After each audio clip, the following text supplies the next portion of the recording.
Okay. Okay. Or let me know when we're.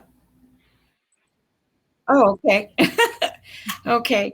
A couple years ago, my publisher was looking for peer reviewers for a paper I wrote, but because my work is kind of unprecedented, they were having trouble finding people who knew anything about what I was writing on. But I'd been following Ruth for a while, and so I suggested her. She seemed like somebody who could speak to some of the things in my paper. And because of her work on as a co-author on a Pigment Compendium, a dictionary of historical pigments, as well as a lengthy list of other publications, and because she's worked in geology and mineralogy, she was a very good candidate for doing this. She graciously accepted the task and gave me good advice, which I very much appreciated. So, about potential speakers, she made the short list. Working in Greece, Ruth became really interested in Roman wall paintings and pigments, and this has led her into a passion for pigments and doing work in pigment analysis and writing about them. She's become a respected authority on pigments overall, but especially in the science of them, and the science, the geology, the analysis, and she is known for her expertise in Roman wall paintings and materials and techniques. Her passion has turned into an archive of over 1,000 pigments, and she's gone on to found World Pigment Day, which took off on Instagram like a rocket. Check her out on Instagram if you're not already familiar with her. She posts the coolest pictures. Without further, please welcome Ruth Siddall. Wow. Thank you so much, Melanie. That was a great intro, and thank you so much for inviting me. I'm so flattered. You know, what fantastic lineup of people sharing this stage. It's a real honor. And, you know, I also really want to thank Chelsea and Caleb. And I really hope everybody can hear me, because I too am on a home internet connection, and I don't know what the sound quality is like. I can hear Melanie fine, but I don't. Great, I'm getting messages. I sound great. That's fantastic. I'm just going to keep. So hopefully you can all see my my first slide there. As Melanie said, I've worked on pigments all over the world in all kinds of contexts. Everything from Neolithic painting to Victorian tattoo inks, you name it. But my real love is definitely in the Roman period. I don't think I would have wanted to live in the Roman period. They were a weird bunch, anatomically the same as, but they're, you know, getting inside a Roman brain is not as easy as you would think. But it is actually easier than you would think when it comes to pigments. Maybe not for their politics. So let's move on to the next slide. The Romans were great painters, and you can see from the image on my cover slide and this slide that they had a really bright and sophisticated palette of paints. And this is, I love this little painting. It's called an emblema. So this would be kind of, we would think about one of these as, you know, a painting that we would hang on our walls. So this would be in a painted room where all the walls were painted, but a square would be cut out and maybe a wooden panel where the painting would be inserted, or they just paint a picture directly onto the wall. But this is great because it shows a female artist painting what looks like a sculpture. But if you look on the floor at her feet, there's a child there, and there's an easel painting. And I think a lot of people think about Roman painting as just being wall paintings, but they're not. There were easel paintings. As I say, there were these things called emblema that you'd fit into walls. And, you know, there are people like Cicero.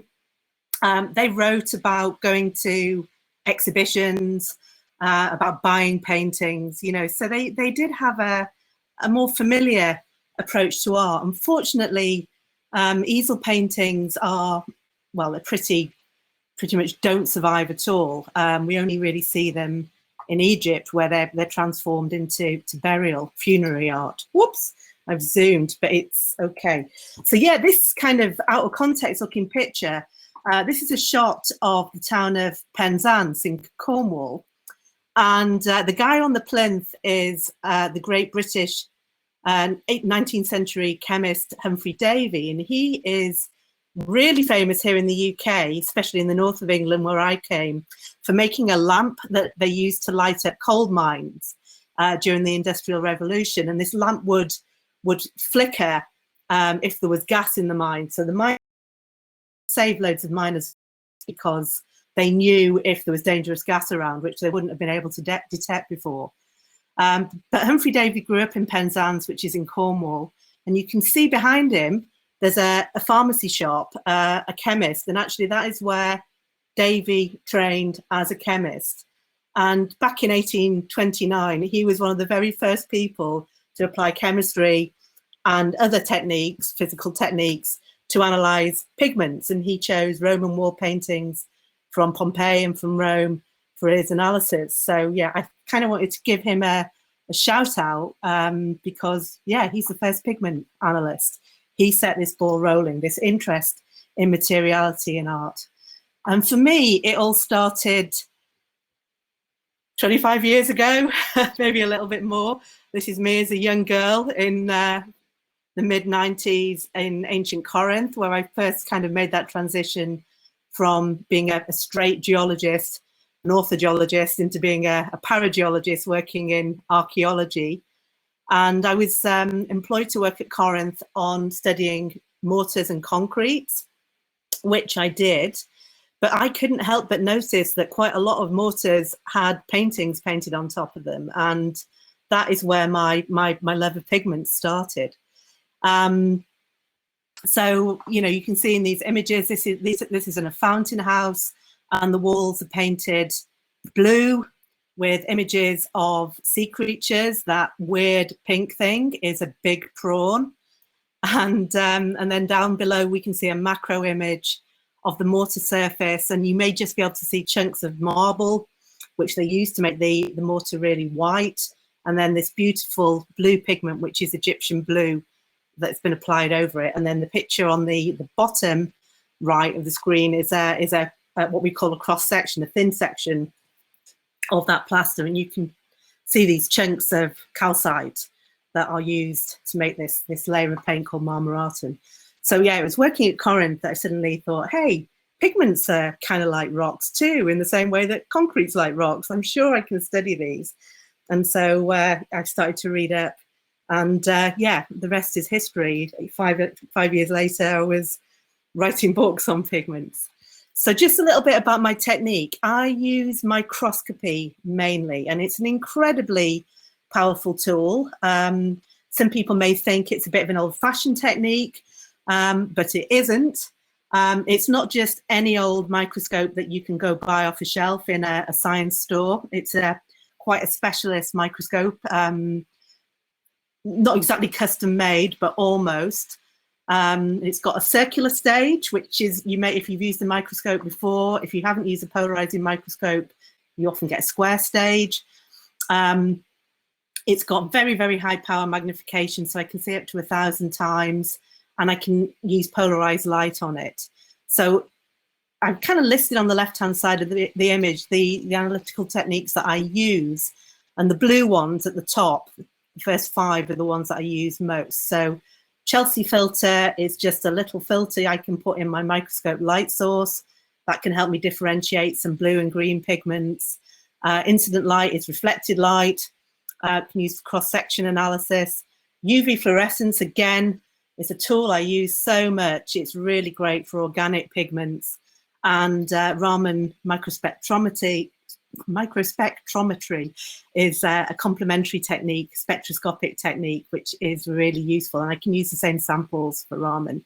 And the other techniques, I won't go through them because it's not important, are things that I've used before. But, you know, it's good science practice to use a number of techniques to analyze pigments, you know, to kind of get back up, as it were. And these are just some images of pigments, various pigments under the microscope in different light sources. And, you know, although I'm coming at this from a geology mineralogy point of view, I soon found out that this technique that I've been using all my adult life is also really good for organic phases, including starches, and lake pigments as well. So, you know, you can see a huge amount of stuff. And of course, you're actually looking at these materials with your eyes. So you can see what color they are. You can see if there are mixtures of 2 or more pigments. Particle shape can tell you about how materials have been processed. So you can get a ton of information from this technique. So Rome. Tammy just gave that incredible talk on the Stone Age in Southern Africa. Well, we're going to move due north and 30,000 or so years into the future. And I've used this map of the Roman Empire from the 2nd century AD. This was more or less the largest extent of the empire and under the Emperor Hadrian. And, you know, one of the things that I have problem with maps of the Roman Empire is that I've actually worked on Roman sites in Scotland, and so many maps of the Roman Empire stop about Birmingham in the British Isles, and you you forget that there was a Roman influence right there in Scotland.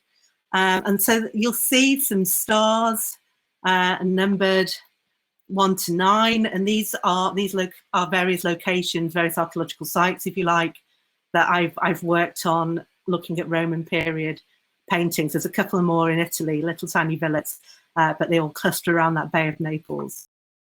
So I've seen materials being used at both extremes of the empire, from Egypt up to Scotland, and spanning time periods from the 1st century BC right through to the 4th century Common Era. I should use, well, it's, you know, BC or an AD or Common Era and before Common Era. When I'm speaking about Romans, actually BC and AD is more accurate, because we are looking at an empire that was directly affected by the coming of Christianity.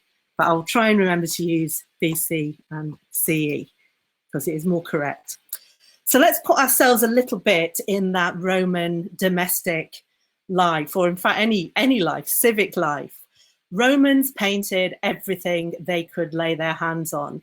And, you know, living in a Roman house would have been a bit crazy, because walls were painted, vaults were covered in paint or mosaics, floors were covered in mosaics. It would have just been a riot of color and pattern. And, you know, Roman sculptures, you know, we often see Greek and Roman sculptures as being, you know, pure white marble.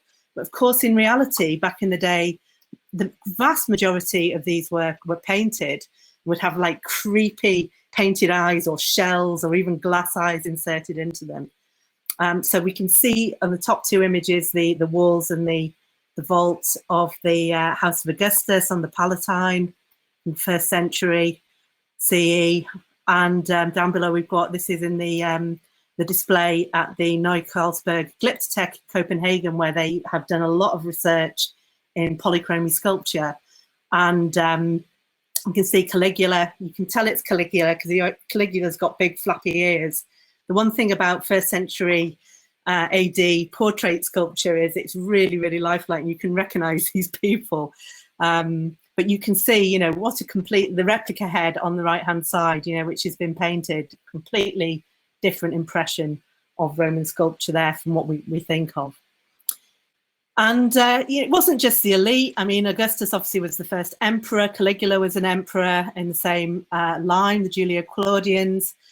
These are, on the left, a patrician household. So, you know, upper middle class, you know, quite wealthy people in Herculaneum. That's on the left. And you can see this elaborate, richly coloured, garishly coloured, one might say, wall painting scheme. But on the right, we've got a tavern where working class people would go and get their food. But again, you can see it's richly painted. There's a nice shrine there in the background.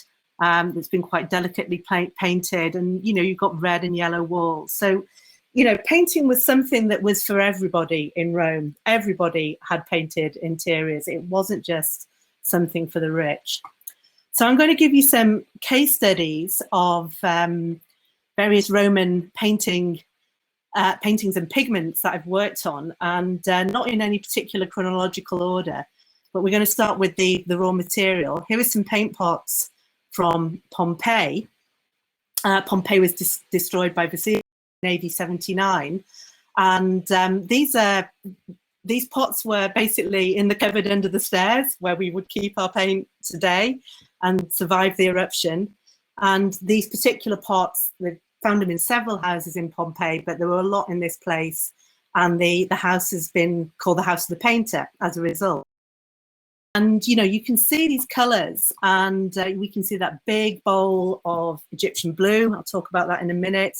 We've got lots of ochres, and we've also got in the other big bowl, you can see these big pink sugar cubes, and these are madder lakes, and they are as pink as the day they were made, 2,000 years ago. And I love this advert from Winsor and Newton published in the 1930s, and they're advertising their yellow ochre as coming from beneath the ruins of ancient Pompeii. I'm sure that isn't true, but nevertheless, certainly there are plenty of ochres. Obviously Pompeii is in a volcanic area, and volcanism and the fluids associated with magmas are great at producing ochres. So a lot of these materials would have been easily foraged by Roman painters and their assistants in the local environment. So you do find ochres, yellow ochres, red ochres, purple ochres all around Pompeii. So Roman artists, we know quite a lot about them because good old Pliny wrote in his book Natural History all about how you did paintings. He didn't write that bit very well because he'd clearly never done a painting himself, but he was very knowledgeable actually about geology. And a lot of what Pliny says has turned out to be true in the analyses. And Pliny talks about Roman painters having florid and austere pigments in their oeuvre, in their palettes. And the austere pigments were, if you employed a painter, you would expect that painter to have them. And they were things like chalk white, ochres, red and yellow ochres, carbon black made from soot, those kind of easy find pigments, and Egyptian blue, which I'll come back to in a minute, which was manufactured all over the place. But if you were a rich patrician Roman, not one of the plebeians, and you wanted a really fancy wall painting, you could also pay extra to include what Pliny calls the florid palette, and that would include pigments like malachite, like cinnabar, like orpiment, expensive pigments that were imported from places like Iran, Spain, Germany, Egypt, so on and so forth. And here we've got in this image, these are microscope images. They're both at 400 times magnification under plain polarized light, which is effectively white light. And on the left, we can see some malachite, which forms these beautiful green fibrous crystals. And on the right, malachite, of course, is a natural mineral. And on the right, we've got some Egyptian blue, which was a synthetic mineral, which had been made in Egypt, hence the names, for about 4 millennia. And so that had been around a long time, but the Romans adopted it very quickly. Actually, I will say a little bit more about Egyptian blue here because it is such an important pigment. So Pliny does say that people were using azurite as well, but actually I've never seen azurite used in its own right. I've seen traces of azurite in malachite, but I've never seen an azurite blue. But then again, I have to say as well that I'm more interested in working on paintings of, as the Romans would put it, the plebeians, of the normal people, and have worked less on things like, Nero's Golden House, which are these over-the-top, super expensive decorated schemes. So you may see azurite somewhere like that. But Egyptian blue was made as I say, in Egypt. It's made by smelting copper or bronze together with sand, which they have no shortage of in Egypt, and limestone. And you produce this blue mineral called calcium copper silicate, well, synthetic mineral. It is crystalline. It's not blue glass, so it's not the same thing as faience, which was used for kind of modeling ceramic ornaments, but was also copper blue. But this is if you like, it is a mineral in its own right. There is a naturally occurring mineral which has got exactly the same chemistry and structure called cuproreverite, but nobody has ever seen cuproreverite used as a pigment, the natural pigment. It's an incredibly rare mineral. So this is synthetic, and it is better always to call it Egyptian blue rather than the mineral name, because, as I say, it's kind of misleading to think that, you know, a very rare mineral would be used for such a common colour. And we do know that, because again, Pliny and Vitruvius, the Roman authors, they write about factories being set up all over the Roman Empire to manufacture this material, which had been around for since the Bronze Age. But we know that in Pozzuoli, for example, on the Bay of Naples, just round the corner from Pompeii, there was a guy called Vestorius, and he had an Egyptian blue factory, and he sold it as Vestorian's blue. And so, you know, this could well be where people were getting their stuff from. And we know there are Egyptian blue factories here in Roman Britain as well. So that, you know, making this pigment was something that was happening all over the empire. So this is a white pigment. Actually, we called this this pigment, it was in not one of the pots I showed you in the photo, we called it Pompeii peach, because it was a peachy, orangey pink color. And, you know, we assumed it was a lake pigment just from looking at it. But when I got it under the microscope, it turned out to be a diatomite. And I hope you can see these kind of weird glass-like cigar-shaped things in this. Well, diatoms are organisms, single-celled organisms with a silica skeleton, a test. And these things live in the sea, and they also live in fresh water. You know, if you see green slime on a rock face or on an old wall, that's often diatoms. If you kind of got rid of all the green, the chlorophyll, all the biology, if you like, and, you know, you'd end up with these diatomites. And this rock that is made out of diatomite is an incredibly pure white rock. If you held it in your hand, it looks like a piece of chalk, but it feels a lot lighter actually than chalk. So we were able to get some of the guys in our geography department at UCL, who are diatom experts, to analyze this. And they told us that these are freshwater diatoms. And we were able to locate these to one of the volcanic craters, extinct volcanic craters in the Campi Flegrei, which is a volcanic region to the southwest, to the west of Vesuvius, of Pompeii. And so, you know, these must have kind of been dried out lake beds with this really white earth, and the Romans must have thought, goodness me, I'm going to use this. And the peach color was just specks of iron oxide, so little you can barely even see it. And that would have been natural in these lake waters that had evaporated.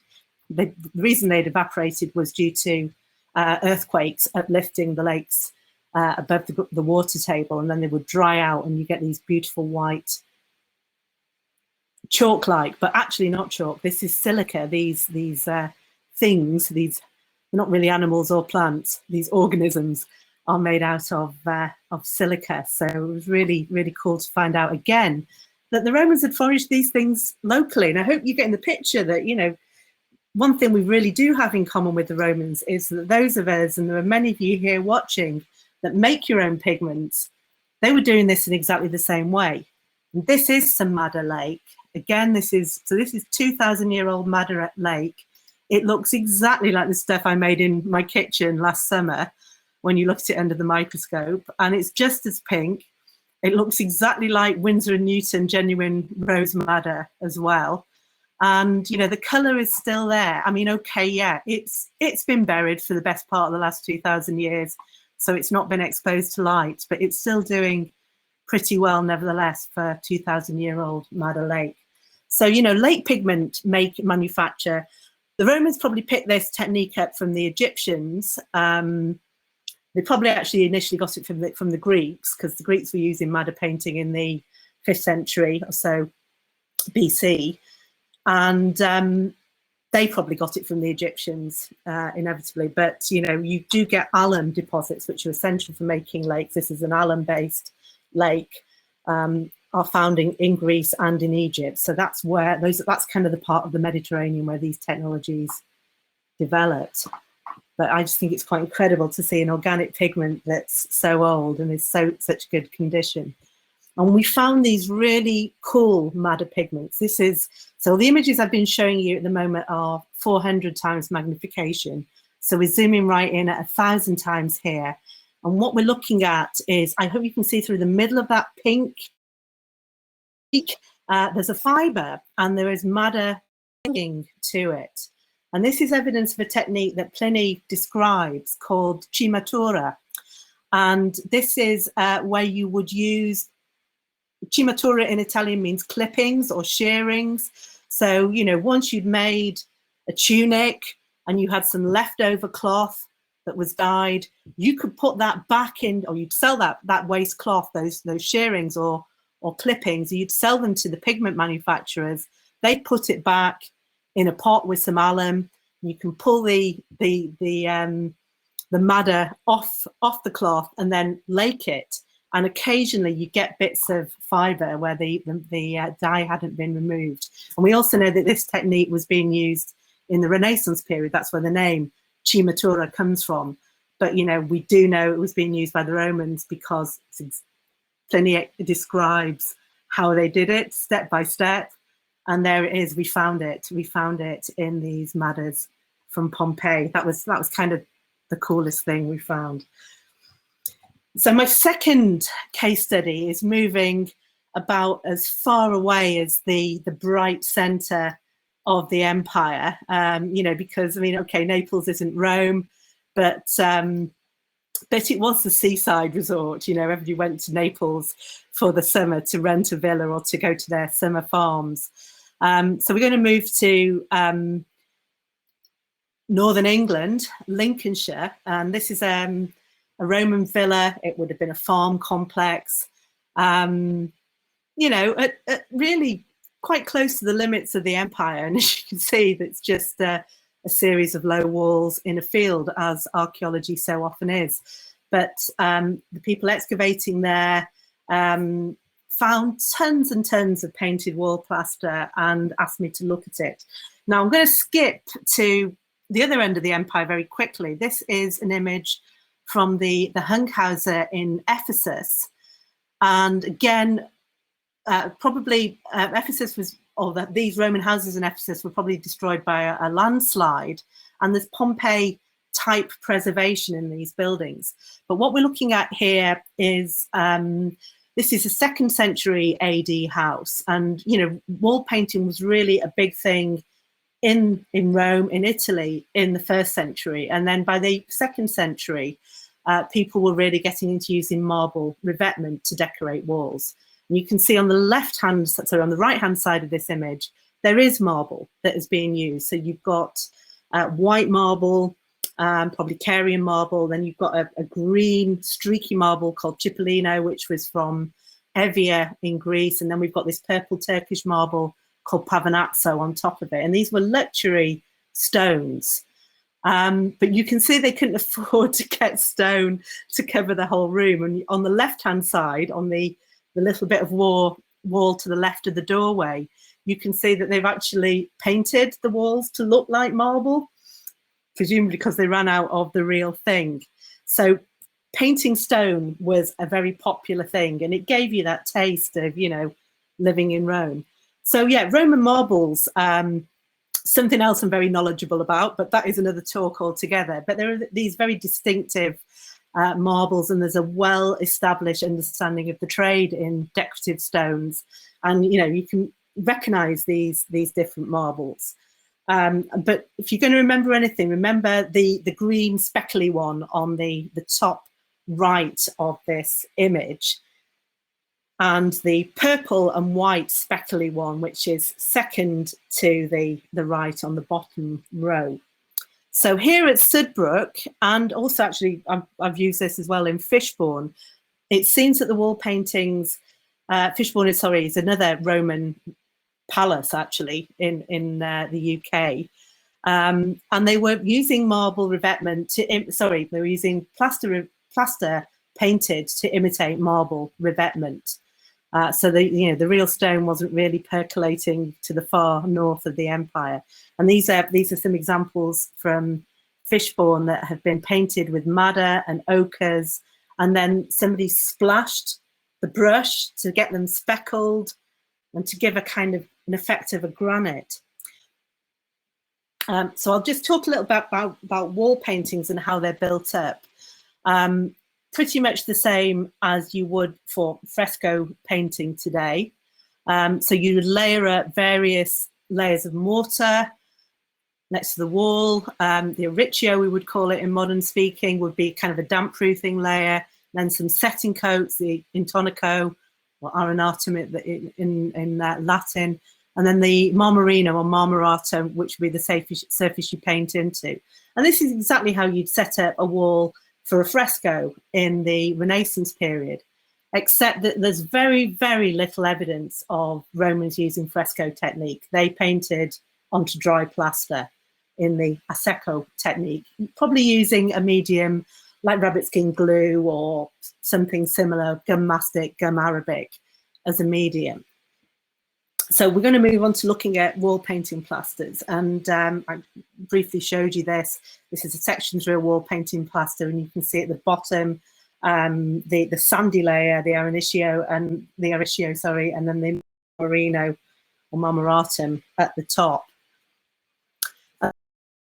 Of wall plaster from this villa in a field in Lincolnshire called Sudbrook, and what we've got here are they're replicating stones.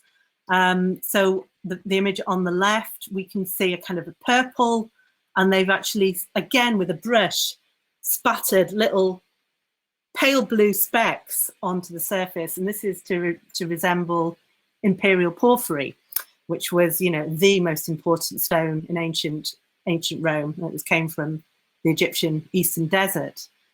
And, on the other piece, you can see that there's a kind of a T shape in black and a white band. And then on the far right, you can see this kind of orange and pink streaky area. And there were about maybe 50 pieces of plaster like that. And the archaeologists were like, I have no idea what this is. I immediately recognized them. And it would have been a wall painting scheme, which I've really simplified here, that looked like this. So you would have got a yellow layer at the base of the wall, and then a dado rail, and then panels that would replicate different stones. And, they were so well painted that I could recognize those stones as a geologist. Also because I know about Roman marble use, to be fair, but you could see what stones they were using.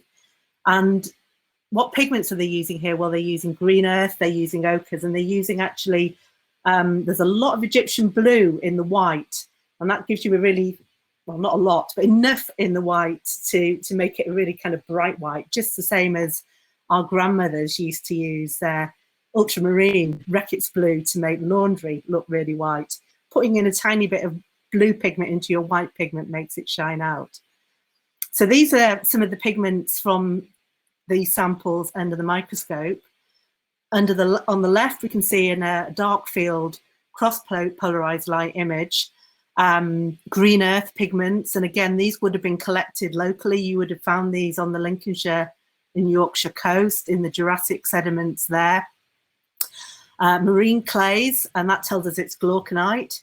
So you probably know there's two green earth main iron-rich clay minerals, glauconite and celadonite. Glauconite only occurs geologically in a marine setting, and celadonite only occurs geologically from the weathering of lavas, mainly from basalts. So if you know where it comes from, you know what the mineral is. And as I say, we have no volcanoes in the UK, so we know that this is glauconite. And then on the right-hand side, we've got these really kind of dirt, it just looks like dirt, quite a purple-looking ochre, and very brown under the microscope. Well, bits of quartz in there as well, and all sorts of other junk. And I suspect this has been burned to make it look a little bit more purple. And the white was a really unusual kind of calcite. It's what geologically we colloquially call beef, which is a really fibrous variety of calcium carbonate. And it's a sort of calcium carbonate that you get in veins, cross-cutting rocks. And again, they could have collected this very easily from the cliffs along the coast, not far away. And actually quite a lot of iron oxide in here, which is probably why they were mixing in Egyptian blue to make it look a little bit whiter and cleaner. You can see the iron oxide as the bright red spots. So we'll move to, again, staying in Roman Britain, and we are really at the dark end of the Roman Empire here. Britain was important to the Romans because we have tin, which you can use for making bronze, and also, and that's how England made its money in the Middle Ages as well, is wool, sheep. So, Romans, we were worth having to the Romans for the tin and for the sheep. But even so, it was not like living in Pompeii in the Roman period in Britain. Verulamium is the town of St Albans, about 20 miles north of, actually about 10 miles north of where I'm sitting right now. And very impressive wall paintings there dating from the 1st century. And I think what's really interesting about Verulamium, in contrast to Sudbrook, where they're using very much local materials, is that here they're using really expensive imported materials, cinnabar. So cinnabar is mercury sulfide. The Romans called it minium, and there's a lot of confusion over the use of this term because the word minium was used in medieval Latin to mean red lead.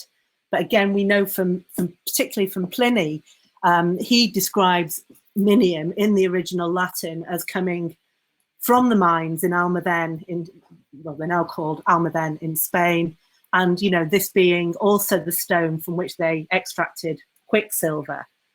And this is a macro image of cinnabar ore rock from Almaden, and you can see all these sparkles on the surface. And these cinnabar ores from Almaden in Spain just bleed native mercury, seeping out of the rock all the time. Have to keep it in a jar because obviously it gets all over the place otherwise. But you can see how bright red that cinnabar is. Now, the Romans were mining in Iberia at Almaden for the extraction of quicksilver, which they were using in medicine, and it's also used for the separation of gold ore as well, because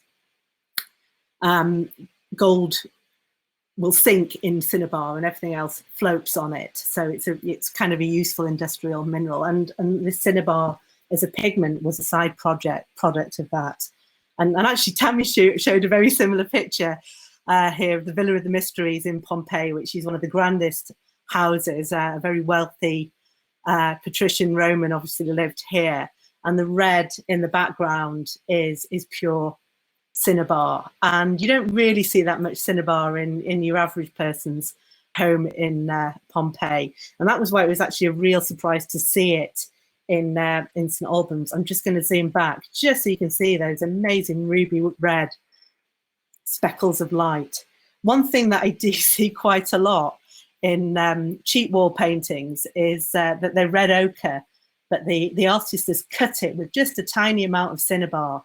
And they probably were saying to their clients, yeah, we're going to paint this with cinnabar for you. But it was just red ochre cut with cinnabar. It wasn't the real thing.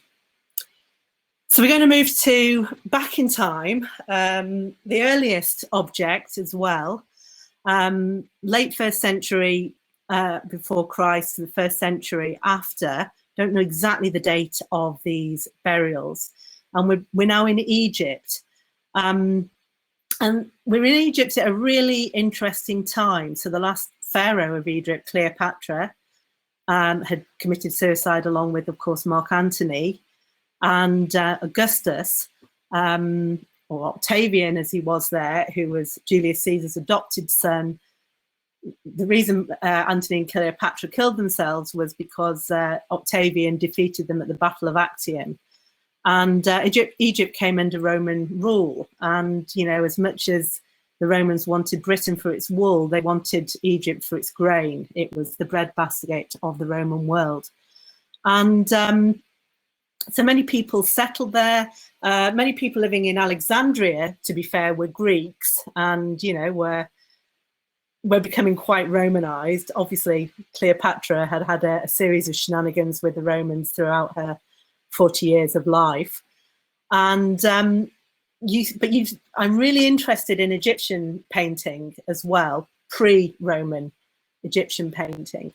And it's very interesting to look at this Roman Egyptian painting because you really see a mishmash of materials and techniques. And we're seeing a mishmash of cultures in this object, which is a mummy case of probably a reasonably well-off Roman. Unfortunately, there wasn't an inscription with it. It's now in the Fitzwilliam Museum at the University of Cambridge. It was excavated in 1911 by Flinders Petrie. And we call him Mr. Bling because he's all covered in gold. But you can see he's got very Roman curly hair and he's wearing a toga over his head, which was, you know, deferential kind of religious way of wearing a toga. But the hood, which you can see in the bottom images, is very Egyptian in style. And that's, of course, because it was the big trend at the time. You know, everybody wanted to be like an Egyptian. So that you can see the pictures in natural light, and I've also included here some images in ultraviolet light as well. And the main reason for that is just so you can see how that pink shines out under ultraviolet light. And that's all you need to see to know that that's madder, again, that's being used there. And if you look at the hood at the bottom left, you can see that there's a depiction of the goddess Nut, and she's kind of painted in this dirty brown, but originally she would have been bright emerald green, which is the colour of renewal, the colour of Egypt after the Nile had flooded. And the Egyptians and the Romans subsequently used all these just horrendous copper compounds, which I just hate analysing because they fall into a group which are generally called copper resonates. So it's basically organocopper compounds, I should say, which include things like copper resonates, copper citrate, copper honey compounds. So they're kind of like verdigris, which are copper ethanoates or copper acetates, but they're different. And I've made this is a jar full of probably just about to say copper citrate, horrible green gloopy. Sorry, you can't see it. Green gloopy stuff. But you can, hopefully you can see just how emerald green it is. Never bloody dries when you paint it on anything. So it would have been a gorgeous colour. But what has happened here is it just goes brown. And we see this in paintings in the 17th century as well. In 17th century European painting, these pigments were very popular and they just go brown, you know, so you see landscapes with brown trees. And this has happened here again, and it's, you know, some kind of organocopper compound. But what's really neat about these organocopper compounds is they go absolutely pitch black in UV light. So that is another really good diagnostic feature for picking them out. And then we also see this beautiful blue, which is indigo, used directly as a pigment, not as a dye, used as a pigment. And that is something you very rarely see in Roman painting on the north side of the Mediterranean. Pliny talks about indigo being used. We don't really see it, but you do see it being used in Egypt. And we're also seeing red lead as well. So this is the pigment that is often known as minium in modern literature and post-medieval literature. The Romans called it cerussa usta, which means burnt white lead, burnt cerussite, effectively. And you can see the same image in bright field and in dark field here. And this is always the pigment I teach people on pigment courses, the first one we teach, because it's the most obvious pigment, because it's this bright red, and you might think, oh, it looks a bit like cinnabar, but you get these bright emerald green specks. I hope you can see those on the slide. And those bright emerald greens are what we call anomalous colors, and they're kind of a giveaway. Only red lead does that. So it's a really interesting, really easy pigment to identify. It's also really interesting as well because it's very, very Roman or Greek. It's very northern Mediterranean. So this is part of this mix-up, this mash-up between Roman techniques and Egyptian techniques that we're seeing. We're also seeing yellow orpiment on this funerary mask as well, to give bright yellows. Again, a pigment that you don't see in plebeian paintings in the Roman Empire. You probably you do find it in some of the imperial buildings in Rome. It's very rare. You see it a lot on Egyptian mummy paintings throughout the whole history, and then we see it here in the Roman period being used again. And we also see purple. Everybody wants purple in Roman period paintings to be Tyrian purple, but it never is. It was too expensive to put on your walls unless you were Nero. Probably was used for cosmetics by elite women. But here is some of the purple from that mummy mask under the microscope, and you can see quite clearly it's a mixture of pink and blue. We've got pink madder again and blue indigo mixed together to give purple. So, you know, that's how you got purple. You mix blue and red or blue and pink. And here's the side of it. So you can see the discs above the Sons of Horus on the lower register there on the right-hand side of the image. The discs on their head are painted in red lead, and then you can see stripes of blue indigo, pink madder. There is orpiment on there as well. It doesn't show up very well in the light. And then on the wings of the goddess Nut, on the far extreme left-hand side, you can see the purple, which is the mixture of indigo and madder together. And there we are in UV light. And again, you can see everywhere where madder has been used straight away. And we're also using lots of chalk, and this is an image of chalk under the microscope, and that's a cool thing to recognize because it's made out of microfossils, which are these little pinwheels that you can see scattered across this image. And if you know a good micropaleontologist, you can get these identified and they will tell you exactly how old that rock is. And I was able to do that, and my dear colleague Charlie Underwood, at Birkbeck College, was working in Egypt at the time. So I texted him and said, find me the rock of this age. And here's a photo of it. And it's basically the layer that runs through the middle of those two prominent outcrops in the middle distance. It's basically where they're slightly undercut. So if you look at that weirdly pyramid shaped one, you can see it's kind of got a hat, and then there's a weathered in section, and then there's a scree slope. Well, it's that central weathered in section, which is where this white limestone forms. It's called the Sath el-Hadid formation. So the Egyptians loved this because they hadn't linked geology to pigments before. So we now know exactly where the source of that material comes from. So I'm just going to finish really quickly with stuff that you guys already know.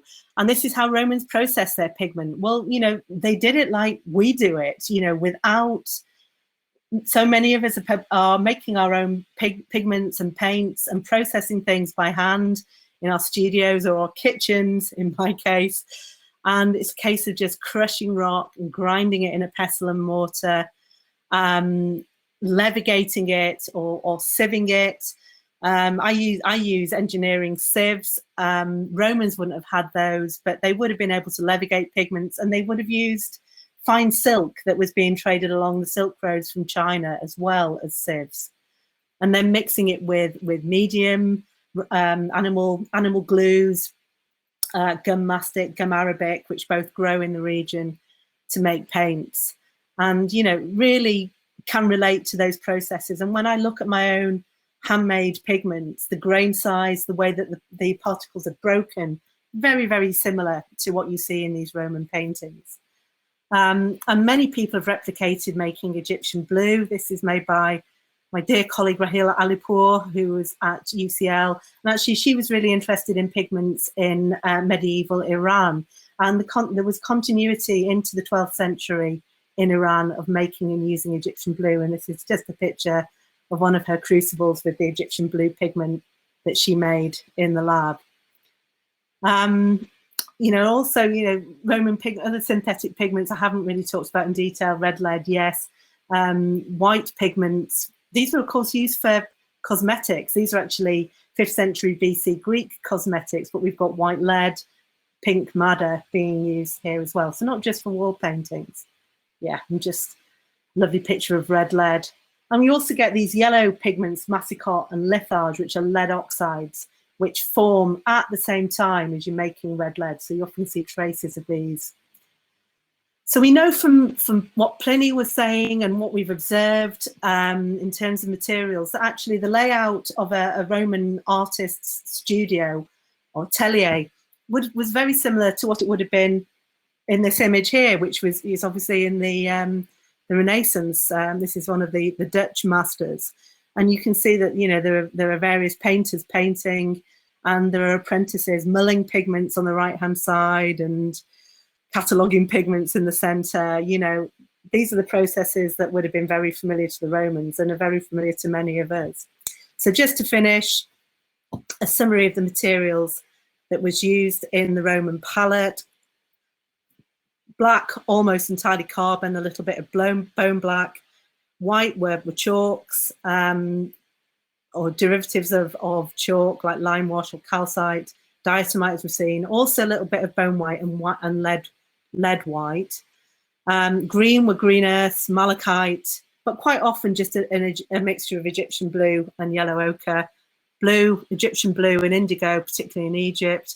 And again, orpiment, particularly in Egypt, and yellow ochre in the rest of the empire. Hematite, cinnabar, red lead.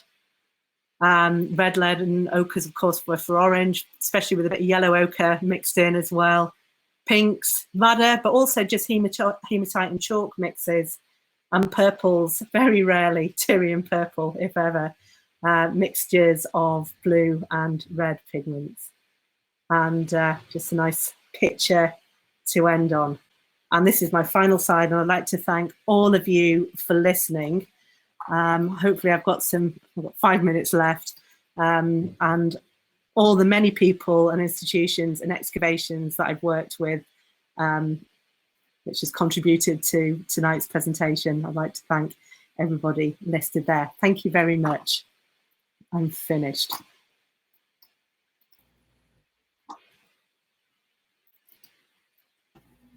Wow, thank you, Ruth. That was amazing. There's so much information there. I'm going to have to watch this 16 times to gather it all in. Let's see what we've got in the Q&A.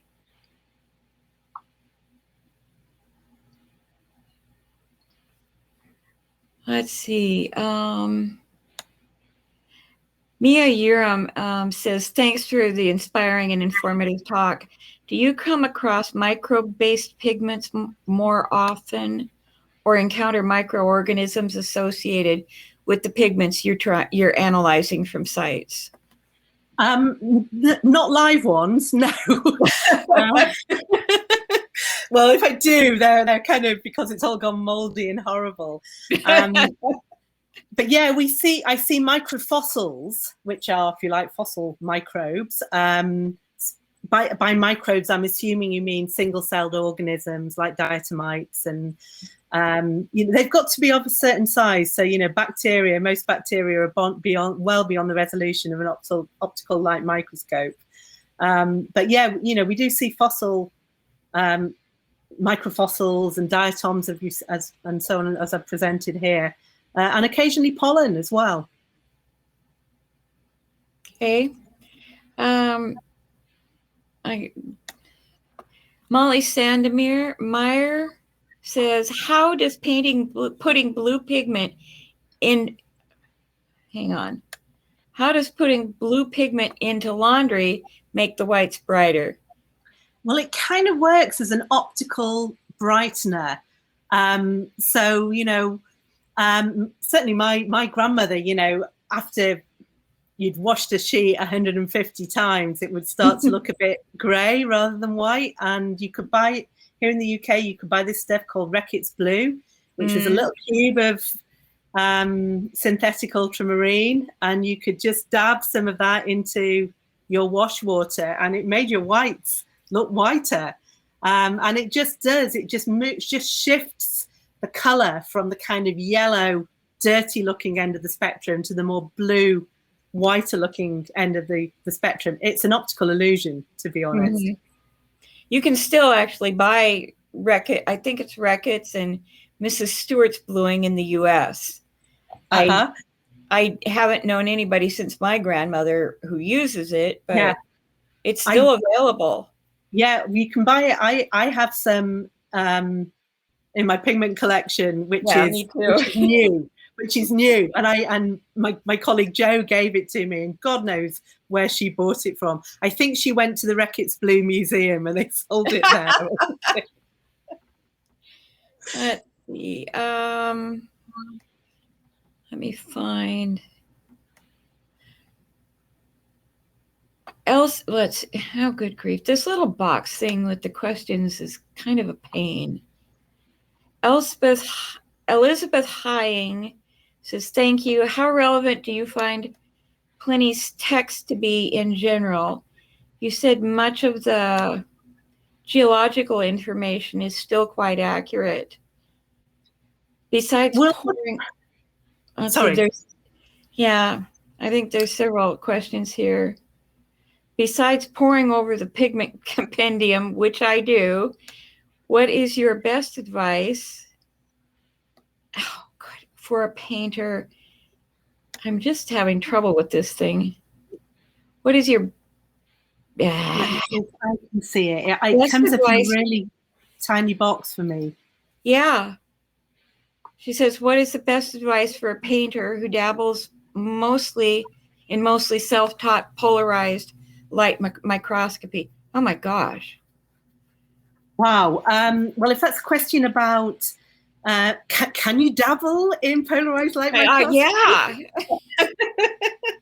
Wow, I'm impressed. I mean, the thing about when I'm teaching our students polarized light microscopy for geology, we use kind of cheap monocular microscopes that, do enough, and they are a world away from the microscope I use, and having the ability to do 1,000 times magnification and an oil objective, which is really important because it makes the microscope image easier to see as well. So it's kind of a really specialized add-on.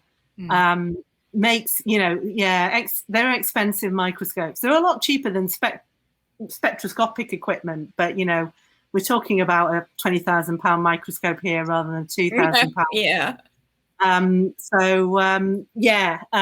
So the better, small microscopes are great for looking at rocks. You need a really good microscope for looking at pigments because the particles are all so small. And I'm just trying to, but yeah, back to Pliny. I love Pliny. I think Pliny must have been one of those guys, like, that kind of old guy who sits in the corner of the bar, who knows everything about everything and just tells you about it. And some of it's really boring and some of it's fascinating stuff. But, I've pored over Pliny for his description of stones as well as his description of pigments. And, he wasn't a geologist by any means by modern standards, but his descriptions are so accurate. And, my Latin is pretty bad. But, you can kind of cross-reference the modern translation with the Latin, and you do get an idea of what he's talking about. And he's seen this stuff. He knows what it is. He knows what the difference between red lead and cinnabar is, for example, and he describes them as very different materials. So I find it a very useful, my lobe copy of Pliny goes everywhere with me. And it's just full of little tips and things, about how they used to paint the face of Jupiter. The statues of the faces of Jupiter were all painted with cinnabar on festival days and things like that. Wouldn't know that otherwise. Yeah, so I kind of love Pliny. He's great. Good. That's a good reading recommendation. There's Okay, my there, time's up. yeah. Yeah. Time's up. You can address these questions, later on when you've got more time. And Yeah, I'll try and do of that. course, and people can send you, if they think of questions, they can send them to you too. Yeah, no problem at all. I'll be happy to answer everything. Thank you so much, Melanie. Oh, thank you so much, Ruth. It's been really interesting listening to you. We're going to have to talk more. Yeah, definitely. I'll come and see you one day. Good. We would love that. All right.